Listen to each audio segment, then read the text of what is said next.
وما سكن من عظمته وهيبة جلالته في أثناء صدورهم، ولم تطمع فيهم الوساوس فتقترع برينها على فكرهم.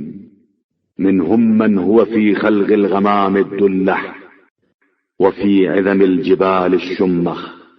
اور ان کے سینوں میں چھپے ہوئے عظمت و ہیبت و جلالت الہی کے ذخیروں کو چھین بھی نہیں سکتے ہیں، اور وسوسوں نے کبھی یہ سوچا بھی نہیں ہے کہ ان کی فکر کو زنگ آلود بنا دیں.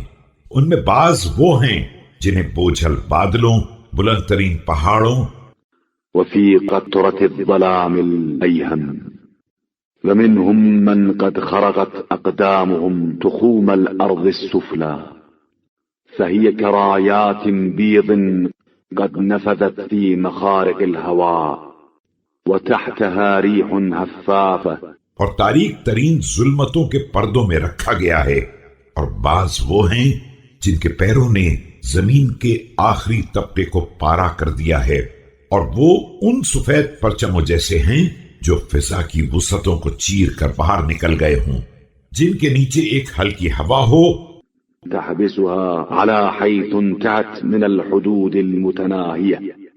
قد استفرغتهم أشغال عبادته، ووصلت حقائق الإيمان بينهم وبين معرفته، وقطعهم الإيقان به إلى الوله إليه. جو انہیں ان کی حدوں پر روکے رہے. انہیں عبادت کی مشغولیت نے ہر چیز سے بے فکر بنا دیا ہے، اور ایمان کے حقائق نے ان کے اور معرفت کے درمیان گہرا رابطہ پیدا کر دیا ہے، اور یقین کامل نے ہر چیز سے رشتہ توڑ کر انہیں مالک کی طرف مشتاق بنا دیا ہے.